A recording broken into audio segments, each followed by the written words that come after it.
At AIA Australia, helping your clients in their time of need is our number one priority. In 2016, we paid over $1.15 billion in claims to both retail and group members. That's over $4.5 million every working day.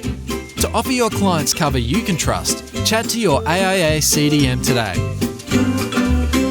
Hello, everybody. So welcome to this edition of XY Live. We've got Michael back speaking with us today.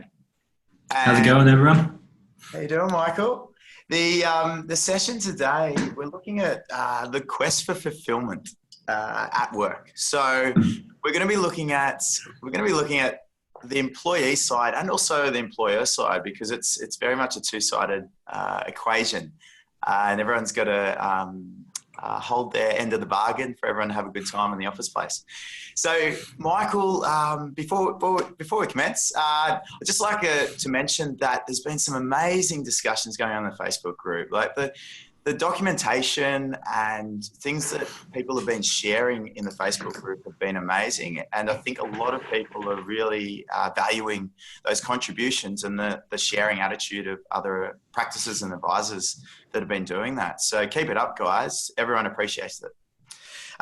Just another note, we've got a great session coming up in Sydney in November. Keep your eyes peeled for that.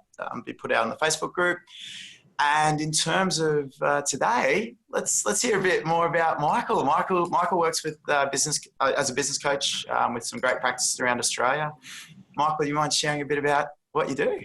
Yeah, so a lot of you might know me as previously working for the Social Advisor. Last year, I moved on from there, and at the end of last year, decided to start my own consulting business. And not necessarily in any sort of big grand, here's a website, here's a business name kind of way, but I was sitting at home waiting for a bolt of inspiration for what to do next, and amazingly, it didn't come. I don't think good ideas tend to come that way. So I went, you know what, I'm going to get back out there and help businesses and do what I love most, and just trust that the next steps will take care of themselves. So really what I'm doing now is very much based around client experience and, kind of working out exactly where a business needs the help in that area the most. I've got a bit of a diagnosis process I go through with businesses to work that out. And then I give them, I suppose, a fresh perspective and help them see their blind spots and then improve their client experience wherever it needs it the most.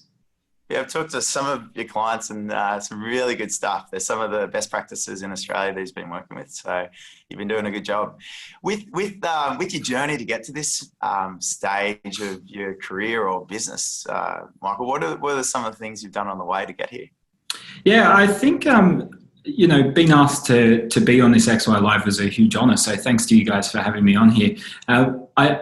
I kind of wanted to come on less as like a guru saying, guys, I've got a 10-step process and it's going to revolutionize your practice. I think the value I'm going to bring to this one is more that I've been on a journey of being really unhappy at work and quite miserable when I was in the financial advice world, and taking some really decisive steps to put myself in a better position where I'm like insanely fulfilled and happy with what I'm doing now. And not coincidentally, I think I'm helping more people than I ever have. So I think those things go hand in hand, and I'll be talking about that today. But it all started out for me, as it typically does, applying for grad jobs at the end of uni. I was lucky enough to snare a position on the grad program at Westpac and did a few rotations and whatnot, and got to the end of that. And it was probably always inevitable, but my whole life I'd been working in small businesses with my family, and I'd just always been surrounded by small business. So I think I wasn't really going to last long in the corporate world. I think I like the underdog, and I like having a really close connection between what you're doing and the people it's affecting. So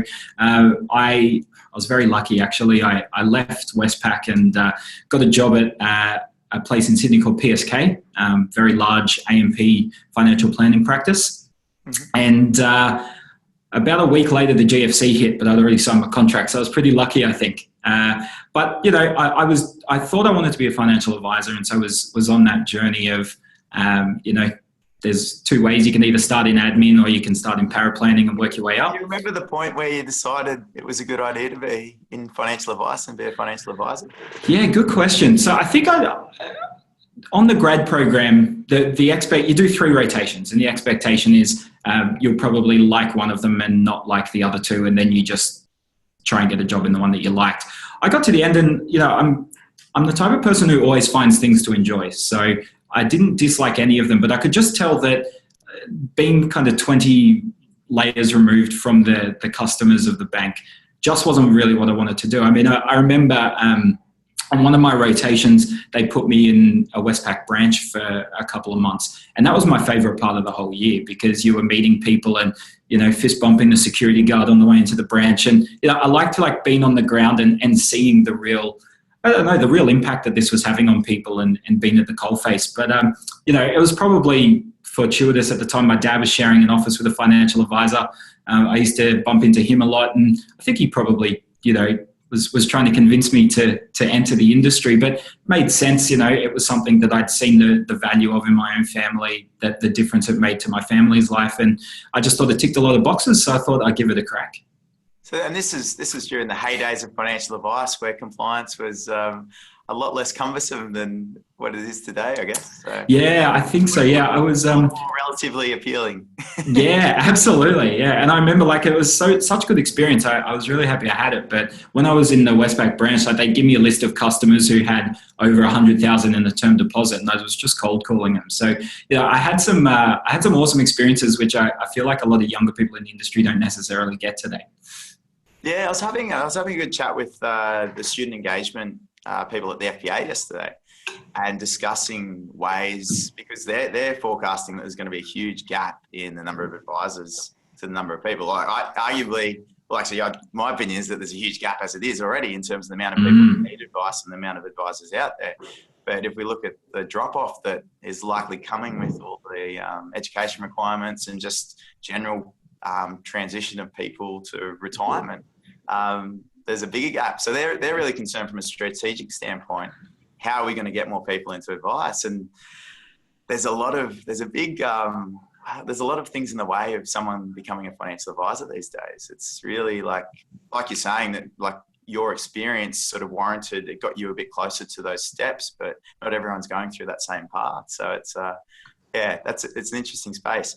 What would you, for anyone out there, in terms of they thought about becoming a financial advisor, what would be your number one tip for them to just jump in and get experience, and what would be your suggested journey?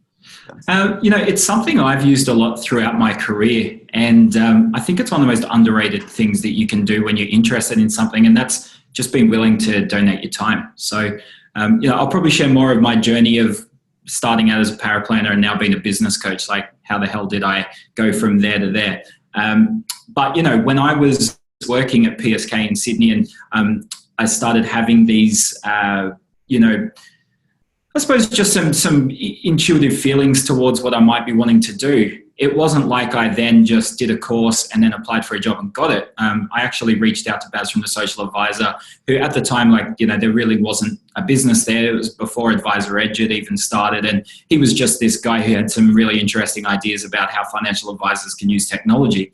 And I reached out to him and just said, look, mate, I can tell you're a startup. I know you probably don't have a lot of resources, but I got free time and I got heaps of passion. So if there's anything you want to do, just sling some work my way. And, I think a lot of young people, I'm going to sound like one of those old people who, criticizes the younger generation here, but, there is that thing. I don't think it's necessarily a generational thing. I think it's just a life experience thing, that sometimes we want all the good things without putting up with the crap to get there. So, if you want experience in a financial advice practice, ring 5 financial advice practices and just say that you're happy to donate your time to them. I'm sure one of them will show some interest and be able to come up with something for you. And, that'd be the best way to demonstrate value, see if you really like it, and, build that kind of that connection and that relationship, which will always lead to something else.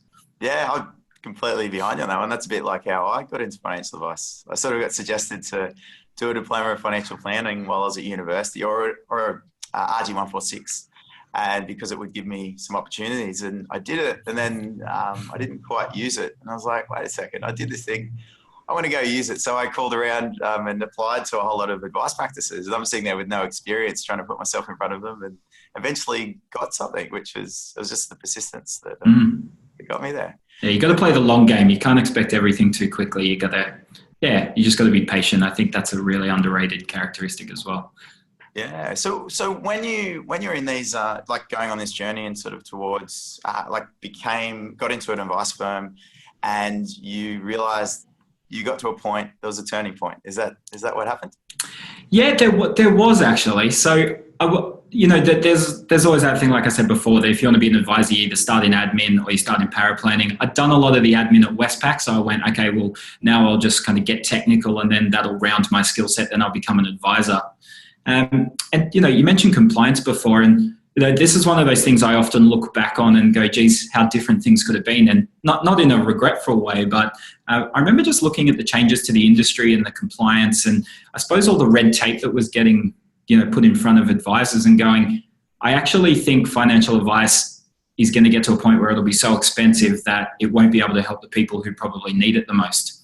And at the time, that was when I went, well, this isn't what I want to do. And I feel like if I'd had the exact same set of experiences now, but 10 years older, I probably would have done what a lot of XY advisors have done, which is take that on as a bit of a challenge and go, how can we do this in a way that's going to help the people who need it most in a really scalable and efficient way, but still in a really meaningful way. So I probably just took the easy option in many respects, but I got to a point and I didn't really know what I wanted to do, but I just knew this wasn't it. And I actually went on a holiday to Europe for 4 weeks, and I said to myself, I've got 4 weeks, I'm going to give this some really good thought, and I'm going to come back and I'm going to have a plan.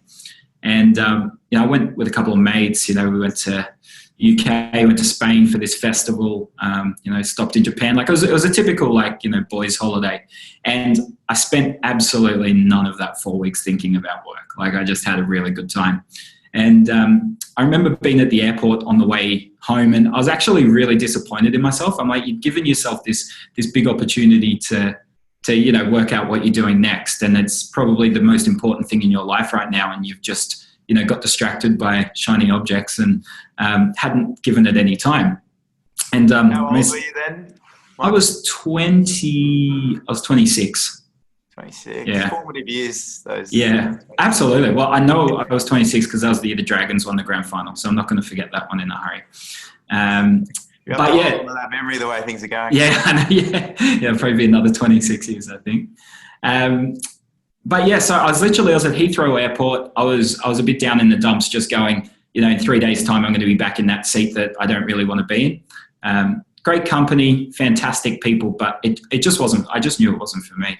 And it sounds like a movie moment, really, but I was walking through the airport and there was a news agent, and I just saw this book sitting up there and it said, "Screw work, let's play." And I went, geez, that sounds interesting. So I wandered over to it and I read the back cover, and I remember just having like this burst of energy at the time going, oh my God, like this book is talking to me. We've all had that situation where something just seems like it's written for you at that moment. And I bought it, and I kind of just started as I was walking to the gate. I was literally about to board the flight, just flicking through it. And as I started seeing the titles of the chapters and I suppose what the whole book was all about, I just knew the power I had in my hands. And I spent the whole flight home reading it, and got home and I had a bit of a plan. And the plan wasn't, this is what I'm going to be doing next, but the plan was really around not being so serious about all of this stuff. And as a kid, right, we play in the sand pit. Was this at Amsterdam Airport at all? No, it was Heathrow. It was Heathrow. All of a sudden, you weren't that serious at all. And... no, could be. But yeah, so it was really the whole premise of the book is, as kids, we just play and we don't think, well, why am I going to sit in this sand pit and pour sand on a truck and then bury the truck and then try and find the truck? We don't do that thinking that there's a logical reason to do it. We do it because in that moment, that's what feels right. It's what we want to be doing, and we're just trusting our instincts because we just want to learn. And then as we get adults, as we get to becoming adults, we stop doing that. So, you just get more serious about things, and you only invest your time doing things that make sense. And we kind of lose that ability to play and to listen to ourselves about what we love doing and what we're excited about, because we're just clouding it with all this other stuff. And so really the word they use is defrosting. And I really like that, because I think we get frozen in what we're doing. And it is about defrosting and just kind of just doing things that don't really make sense but just seem fun, and learning along the way, because you always learn along the way when you do those things. And then in my case, my play project was, I loved hanging out with my mates. I mentioned before, I've always loved underdogs. I've always loved the parts of the world that don't get that much attention. And so what I did, I got 3 mates together, and we used to go out to these like random obscure festivals. So like one of the ones we went to, like a rockabilly festival, but not like a big one at like, Homebush with like 5,000 people. They were talking like some community hall in Chatswood with like 80 people, so like these kind of random little obscure things, and we'd film these documentaries on them and get to know the people. And, it was kind of funny. It was just really a good excuse to hang out with my mates, but have a bit of fun along the way and kind of, produce something that was interesting. Was this for a competition or anything? Or? No, I read the book. I actually ended up doing a course on the back of the book, and I had to come up with a project and launch it during the course. And so that was the one that I came up with.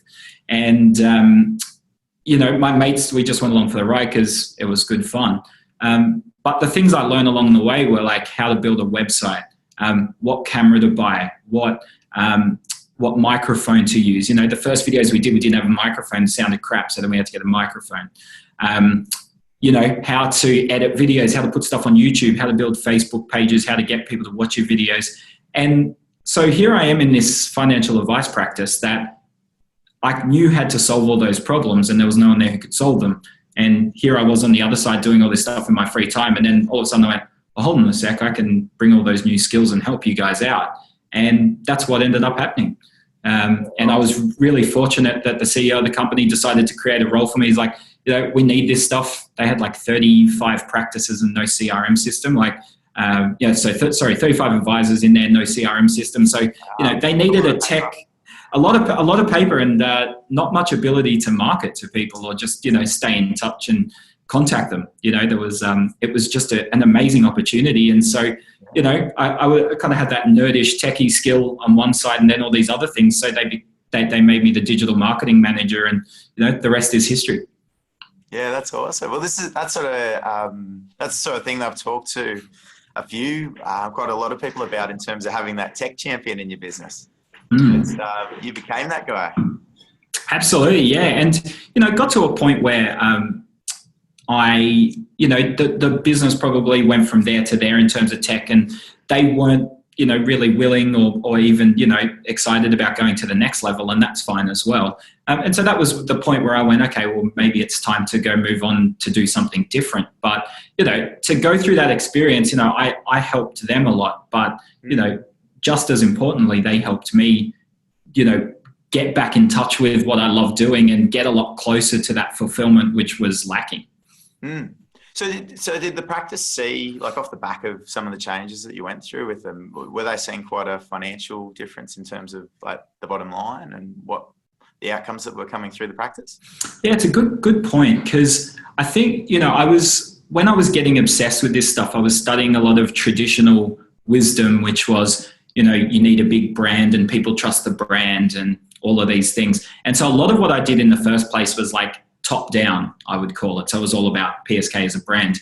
But what I discovered through that, and this is a big part of it too, is I didn't just have all the answers and implement them and then all of a sudden we're making money and happily ever after. Like, I made a lot more mistakes there, and that was great. And that was one of the big ones I made, was realizing that it wasn't about the business, it's about the people. And, that's why I connected so well with the vision of the social advisor, because, in that world, it was really, it's all about you, and you've got to become a personal brand. And it sounds so obvious now. Everyone's like, yeah, that's obvious. But at the time, no one was talking about that. Like, they knew that their business was all about relationships, but what was happening online was so different. That, people weren't using video, people weren't putting themselves out there. It was a very different world. And so I suppose, the results that I got weren't so much about like the whole business generated this, but it was really about working with individual advisors at PSK, some of whom are in the XY advisor group now, and working on their own individual marketing plan, which did yield results for them.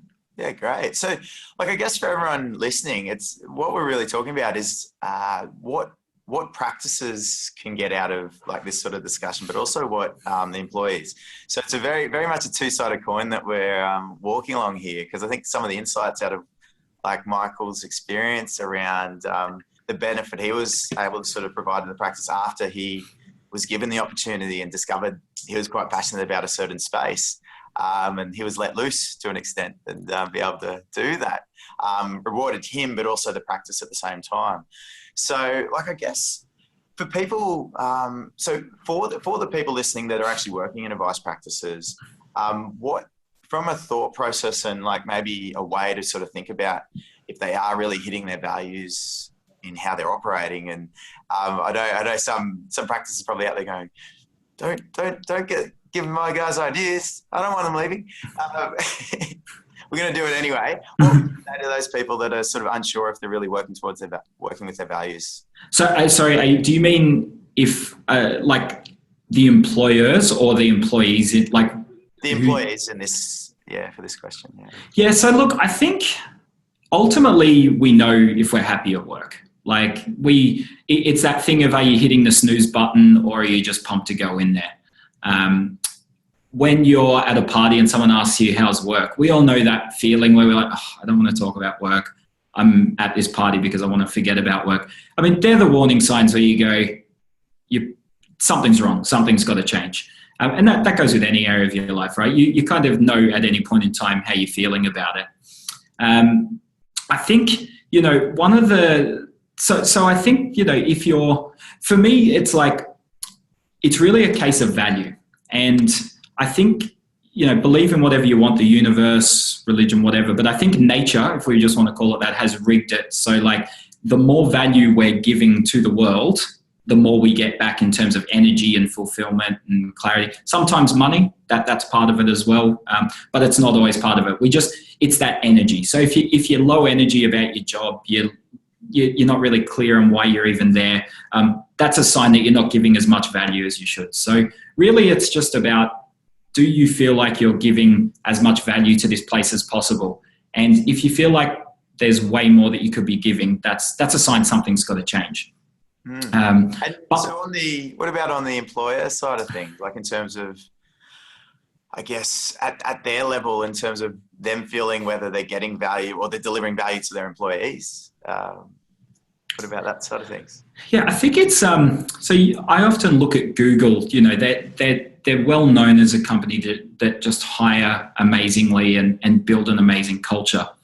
One of the things that is like a yes or no when they're hiring people is, do they have side projects? Do they have other things in their life that they're working on? Not because they're looking to build the next Facebook or whatever the case may be, but because they're just genuinely curious and genuinely interested. And you think about that, like if you're just working on something just because it's fun and you're doing it in your spare time, it shows that you don't see work as a chore. It shows that you see work as an extension of yourself. So that's a tick. Is that the 20% time or whatever they... Well, that's what they build in internally. But what I'm talking about here is while they're hiring. So, this is like before they've even met someone. But that person's happy to fail and make a mistake and then learn from it and move on. That person is leaving their comfort zone. Like there's so many things that says about someone. And I think it's important because and Seth Godin talks about this, and I really like the concept that we have a comfort zone and we have a safety zone. And 50 years ago, if you were in your comfort zone at work, you were probably also in a zone where you were fine. Like you just keep your head down, you do your job. And it doesn't matter if you're pushing yourself because you got that job in the factory and you're doing that your little part of the process. And really, you just don't ruffle any feathers, don't make any changes, and you'll get paid and you'll live your good life, and then you'll be able to retire.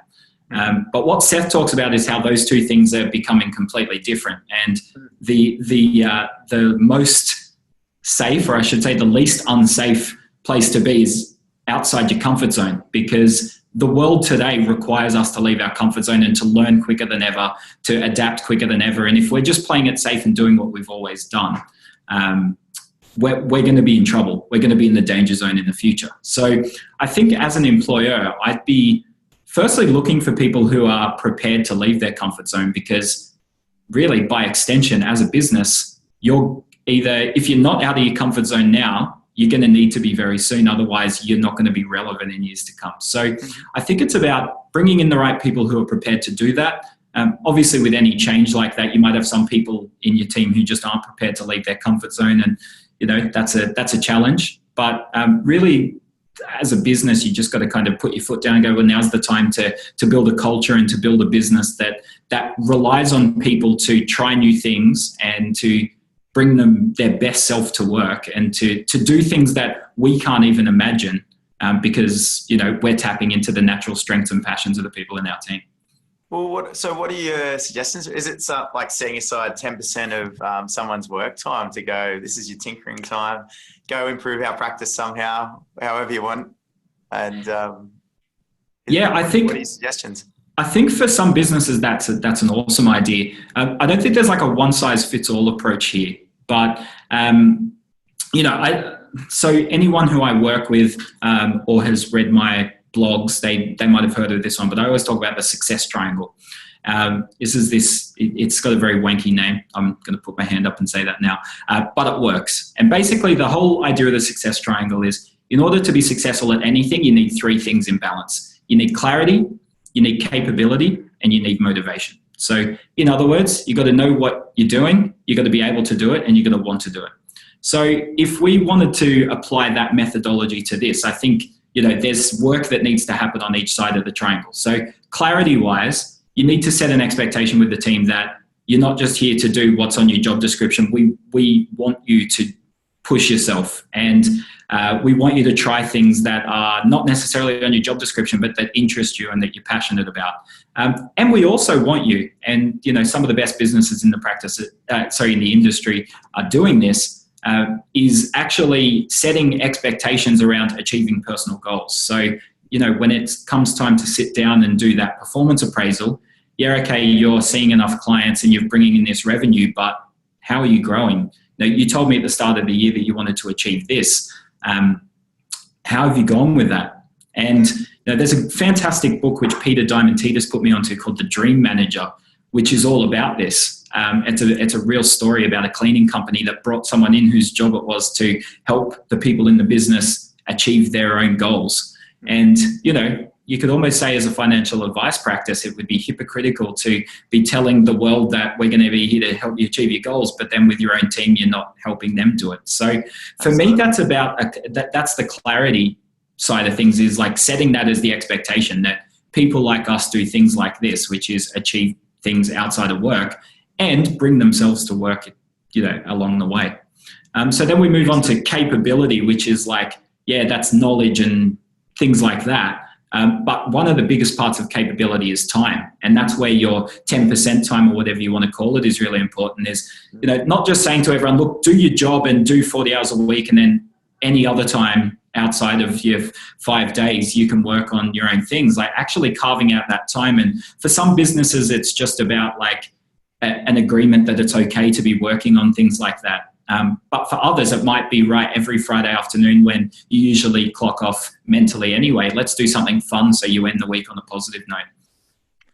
Yeah. So are you talking a bit about the business culture in essence? It's sort of obviously you can do this. Oh, I sit down and we talk about their outside of work goals, and that's sort of the thing that you're doing. But I feel that you're talking about what sort of environment are you setting the business to be in? Is that something that links back to the values of the business, so the mission statement and all that sort of that process that businesses can go through? Yeah, I think so. Yeah. So, the values to me are just how we crystallize what the way we all choose to act in this business. And one of the best things about values is it doesn't mean that, it means that if I can see something is compromising one of those values, rather than me go, I've got a problem with you, you can actually externalize that feedback and go, actually, you're not acting in line with those values. But for some businesses, growth and learning, or basically stretching yourself and being better tomorrow than you are today, is one of those values. So, this is, if you look at values, really all it is setting the goalpost for your team and going, here's what we expect from you. And so if this sort of thing's important enough to you, it should become a value. And really what the culture is just everything that happens within a business to make sure that everyone's in line with those values. And, so there's, like I said before, there's a lot of levers that you can pull here to make that happen. But I think values are that first and foremost, that's where you start, because values affect the way that you hire people. So if you have a list of really clear, this is what people like us are like, it makes that hiring decision a lot easier. You can either go, that person's not like us, or yeah, they are like us. So yeah, just, bringing people on in that way is so powerful, but then it also becomes the way that the best businesses I know in the industry measure performance against the values. They have meetings based on living the values. They might take one of those values and go, right, we're not doing this well as a business, so that's going to become a project that we're working on. And do these businesses reference those values in the day-to-day operation of the business? So for example, something they see that's going on in the advice process and they pick up on it, do they reference and say, well, that doesn't match the values that we've set? Yeah, absolutely. That's it. Yeah. I mean, you can, at a really simple, that's it. Yeah. Living it. Like it can become a checklist almost of like, are we on track or are we not? So Super's been submitted. We've sent the application off, but have we actually implemented something that matches the values of the business? Yeah, that's right. Yeah. So if one of your values was, we make things as easy as they can be, well, all of a sudden that becomes a way that someone in the team can put their hand up and go, I actually don't think this process is as easy as it could be. And yeah, like I said, it's not someone's opinion and then they feel defensive. It's you're externalizing it against that value. Yeah, so it's almost like it's not making it between people in the business. And I guess this is good for whether it's business partners, managers and staff, etc. But you've got a reference point in the middle of people, which isn't making it about me and you. It's making it about this, what we've agreed to. So it's like an intermediary that allows for, I guess, prevents maybe emotion and other factors that can come in to play and makes things clearer, as you're saying before. That's exactly right. And so, you might have two scenarios. You might be a brand new business with no team members. You go, well, there's no point having values. Well, actually make those calls now and set what the values are. And then when you hire people and they, in the first interview, they're aware of the values, that becomes like the guiding light for them throughout their whole time at the company, where they've known that since the start. And, you're basically making sure that they're really well aligned from day one. But for businesses that don't have values, but they've got maybe a bigger team, imagine a process, and I've done this with a couple of my clients, where we actually bring them all together and decide what their values are. Imagine how powerful that is, that not only are you all agreeing what they are, but then if I've helped decide on that value, I'm so much more likely to live in line with that value because I feel that ownership over it as well. Yeah. So, I guess some business will probably be listening to this and going, well, we've never done that before. We don't know what our values are. What are the ways, I guess, what would be the steps that they could do to achieve that, get something in place? Yeah. So look, I think when we do this, like at the end of the day, if you own a business, the business becomes a reflection of you. So you couldn't just leave it up to the team to come up with the values, because ultimately you're the one who everything lands with, and the business is yours for the foreseeable future. So there has to be, I suppose, a weight, and I wouldn't say like a 90% weight, but there probably, as an owner in a business, your voice probably needs to be a tiny bit louder than everyone else's, because it is your business and you need to make sure that what the business agrees to be like is consistent with what's most important to you and the type of business you're trying to build. Yeah, so because I did a bit of that process with my guys, and it was hard. Like I was doing my best to not be the dominant one and give them ownership. But I guess what you're saying is that you shouldn't try to really avoid that. It's got to be in there. Like you are the dominant player because you own the business. Well, yeah, I wouldn't say though, like if you went in with a message like that, I feel like the team would just be like, well, what we say doesn't matter here. Yeah. So what I've actually done, and this isn't a subtle plug for someone like me, but I feel like bringing in someone externally is a really good idea here, because they can almost be like a referee in the discussion. Once you've explained to the team, so bring them all together and explained what values are, because a lot of people kind of get like a fuzzy idea of values but don't really understand it. So giving some examples and showing them some good sets of values from other businesses without leading the witness. What I've done in the past though is gone through that exercise with the leaders of a business first, then come up with their list of values. We actually have it up on a flip chart and cover it up so no one can see it. We then go for the rest of the team. Business owner or owners need to keep their mouth shut for this bit. And as a team, we come up with what is most important to them in the way that they do their job.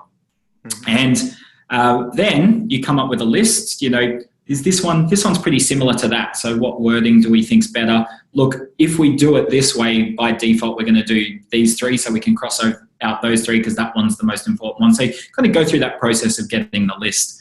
And then sort of reconciling them. Yeah, reconciling them, exactly. And then once you've kind of got that nice pruned list, then you can actually reveal the leader's set of values and compare them. And, you're going to have to trust me on this, but whenever I've done this, you'd be astounded how similar the lists are. And when there's a discrepancy, again, we go through that reconcile process. It's not like, that was really fun that you guys went through that, but we're going with the business owner's list. We actually go, well, let's negotiate both ways here. So there's two values on the business owner's list that weren't on yours. How important are they to us guys? And the team might go, no, they're not important for this reason. And sometimes the business leader can go, well, yeah, I'm happy to get rid of that one. That's fine. I can live with that. So it's a bit of a negotiation, but you can imagine at the end of a process like that, everyone's had their voice heard. Everyone sees that list of values and has agreed on what it is. And then they can see their contribution being crystallized as well. It's really powerful stuff. Yeah, I like it. With the employees, I guess this sort of process, could an employee initiate this process in a business? Absolutely, yeah. And I suppose this is really what my whole message is about today, is that we, as an employee, I think I'm in a really interesting position because I've been an employee pretty recently. So I'm not down this path of being 20 years into business and I'm divorced from how employees think. I've started my own venture, but I still have very fresh thinking when it comes to how employees are. And I can tell you what happens, and you probably know this, but employees sit there and go, I can't believe that we're not doing this, or how stupid that we're doing this and not this. And, employees are tuned in. They're doing this day in, day out. But the problem is, and it's kind of like when I was in financial advice and seeing what was wrong with it, and then that made me decide not to become a financial advisor. I just didn't empower myself or didn't feel empowered to go, I can do something about this. And so as an employee, you see the things that aren't there, but we almost, and probably unfairly expect the leaders of a business to be mind readers or to see all of these gaps. But I think it's like that. You've actually got a responsibility then. If you see a gap, you've got a responsibility to bring it to someone's attention and do something about it. The fact that you've seen it and you can't believe anyone else hasn't seen it, that might be a sign that you've actually got some really good intuition here, and that's a gift you can give the business because no one else has noticed it yet.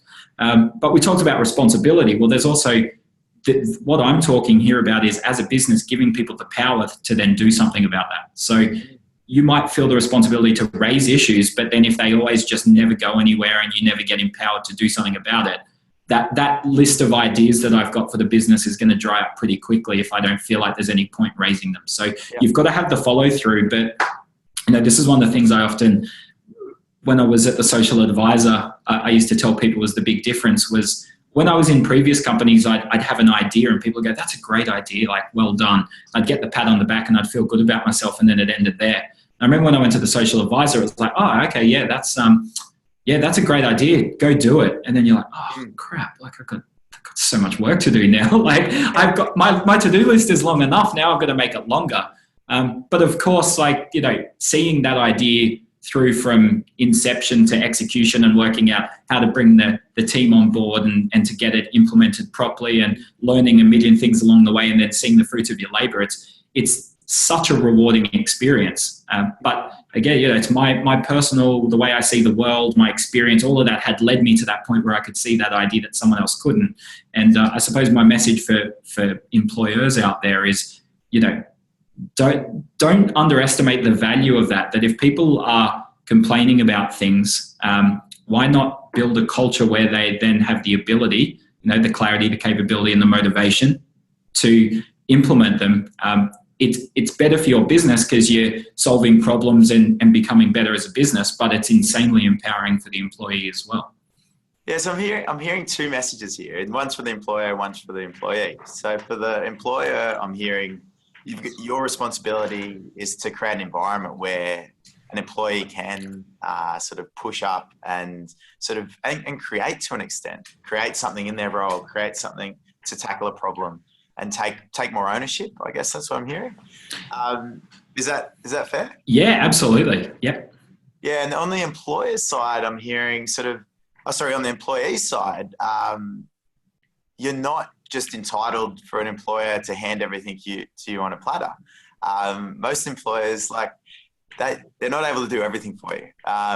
You're your own person. You've got to actually initiate something on your side of the fence, and it's not just going to get handed to you. And if you don't ask, you don't get. So speak up and share your ideas. And if you do that enough and no one's heard, then maybe it's a fair point to move on. But I think not raising anything and not attempting to communicate and share new ideas and initiative and attempt to make a change and moving on without doing that, I think that's just a cop-out on the employee side of things as well. So. Yeah, but there's also there's a lot of conditioning here. As people, we're just told to stay in our box and not speak up. And, think about in a classroom where someone would ask a lot of questions. They were the ones that people would tell them to shut up and, they would groan.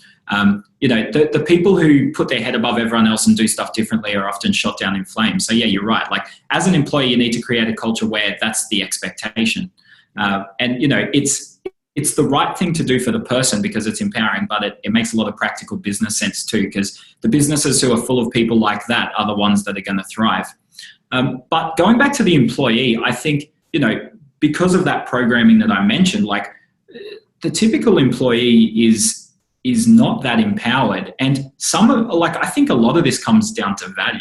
It comes down to them going, my ideas aren't valuable enough, or they're not actually that good ideas. So I'm not going to put myself out there and say them. And a lot of that is really just not believing in ourselves. So for me, if you're sitting at your desk and you're counting down the days to Friday and your weekends are the highlight of your week, and then Sunday you're kind of dreading going into work, there's a huge disconnect. You're not getting much out of work, but I'd put it back onto you as an employee and say, but how much are you giving to work? How much of yourself are you giving to that place that you're getting it back in return? And, for some people, they might go, yeah, but I don't know what I love doing, and I don't know what I'm good at, and I don't know what my value is. And that's surprisingly common. In your case, Adrian, you're a business owner. You obviously saw enough value in what you did to go start a business. But there's a lot of people who are employees out there who are so far removed from that because they've, through becoming an adult and maybe buying a house and getting a huge mortgage and not being able to do what they love, but kind of been locked into this life, you do lose touch of what brings you alive. And I look at me as a paraplanner. Mate, I'd say if you asked anyone who knows me, they say that I'm talkative. I love speaking. I'm an extrovert. I lost all my confidence talking to people when I was a paraplanner because I wasn't flexing that muscle. And if I'd stayed in that seat for 10 years, I'd be a drastically different person.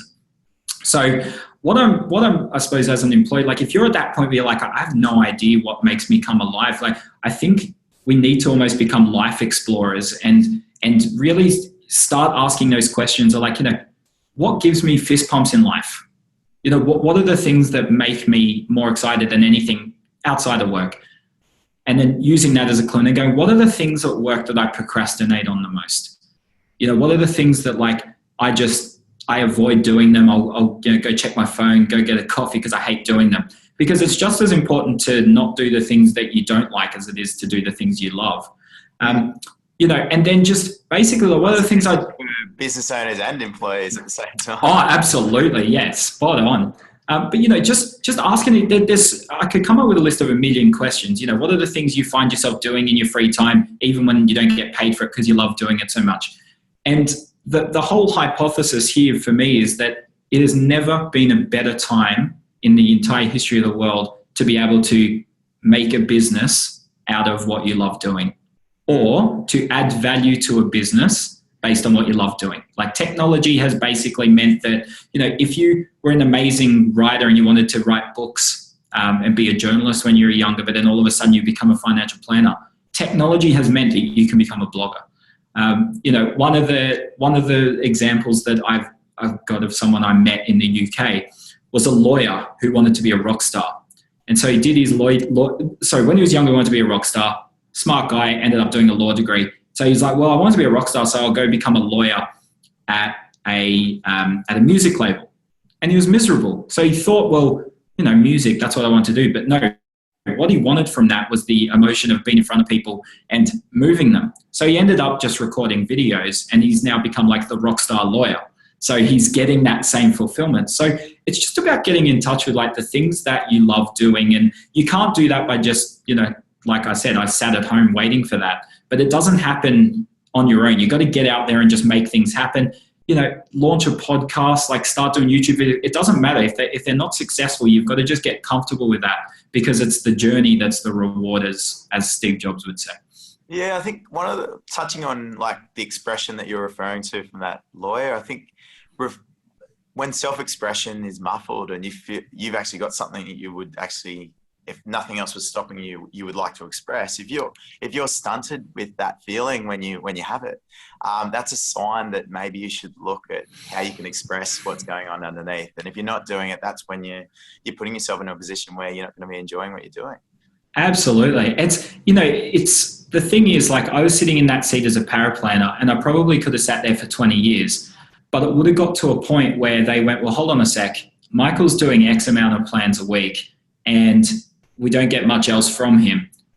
We could outsource that to a company who'll do it twice as well in half the time, because paraplanning is not my jam, but there's someone out there who absolutely loves paraplanning.